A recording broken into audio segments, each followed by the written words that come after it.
It's been such a long time. Thank you so very much for continuing to ride on the AFROXpress with me. So Fridays have generally been the days where I do a wrap up. I do a summary of kind of this was what's going on with the Labor Pains project. This is where it's going. And I want to continue to do that, but I want to do that in a sustainable way for me, for the project, for the collective. And I am going back to something that I had started in January of 2025. So way back when I first had the idea that it would be good to have a weekly blog for the Labor Pains project. That was back in January 2025. I had started with recording videos, and at the time it was really a time management thing and an energy capacity thing. It was harder for me to do a lot of reading and writing as well as write an additional blog. And so I figured hitting record and talking about the connections that I was making was going to be a lot easier than writing about it. And then there was this really long stretch of time in which I just started writing blogs, because writing the blogs helped with the writing of the manuscript for the literature review. And so that just became the thing where it was writing. And now I'm back to this as far as both time management and energy. I think it's better for me to do a mixture of both, to do videos as well as to do writing for my blogging of this journey, because there's a lot of work that's happening. There's a lot that's going on right now. And that is what this video is all about. So to kind of ground us and orient us, here we are, right? The month of March is wrapping up. Women's history is wrapping up. The Cesar Chavez bomb has been dropped by New York Times and Dolores Huerta, and thank God for her courageousness in coming out with her story. Her story is not the only one like that. There definitely have been stories within the Black Panther Party, Erica Huggins being one of the women who came forward and shared that she had been raped by Black Panther prominent leaders in the Black Panther Party. This is something that happens, and this is something that many women in not only labor or workers or civil rights groups, but in all positions have had to endure. Part of being a woman, that invisible labor of being a woman, is also always having to navigate sexual advances and sexual aggression. And there's now this opening, there is now this opportunity to explore gender studies and in that way, because sexual assault is such a prevalent theme in recent years. Me Too movement, Epstein files, Cesar Chavez, Black Panther Party, it's big, it's huge, and there is something that needs to be done as far as the dissection, the analysis of it, and then our social practice towards it, how we treat it as a culture, how we treat it as a society needs to change. It absolutely needs to change, because it continues to be a prevalent thing in our culture and in our society. That is something that is very recent as far as just the movements of the Labor Pains Collective. The Labor Pains Collective itself is a brand new thing. I am right now, as we speak, in the process of incorporating the Labor Pains Collective so that it has its own 501c3 status. And right now it's a fiscally sponsored collective. It's a fiscally sponsored project in California.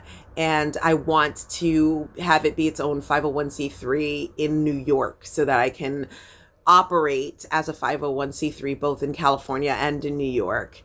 And that is important to me, even though that seems kind of like, well, why would you start something on two coasts at the same time? It makes more sense to start something in one place and then move to another.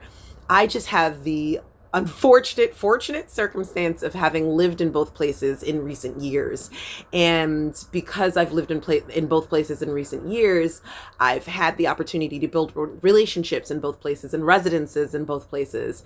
And I've been able to see the similarities in both of those places and been able to pick apart the history in both of those places and all the things. And so it's just been really helpful for developing an overview or a bird's eye view of the trends and the thesis, the myth and Marrow thesis. That's what I've come to call it. The myth and Marrow thesis is that there are these myths of American capitalism and American government that say that it is going to take care of the American people. The actual marrow of the American economy is the visible and invisible labor of Black women. Black women and Black women's clubs have created a national and localized care economy that have stabilized the middle class and thereby the American economy. That is pretty big. Those are some pretty bold claims, but I've been able to do archival research in both Albany, New York and Oakland, California to back that up and to prove the receipts on those claims, have the receipts on those claims. So that's part of the work that I've been doing. And the thesis, as well as various different products, whether it be social media campaigns, plays, social practices, curriculums, poems, all of that stuff just came out of that research. A lot of creative products and projects that came out of that, the research that I've been able to do under the Labor Pains Project. And so now is the time to present that research, to start presenting that research in all of the different ways that I can.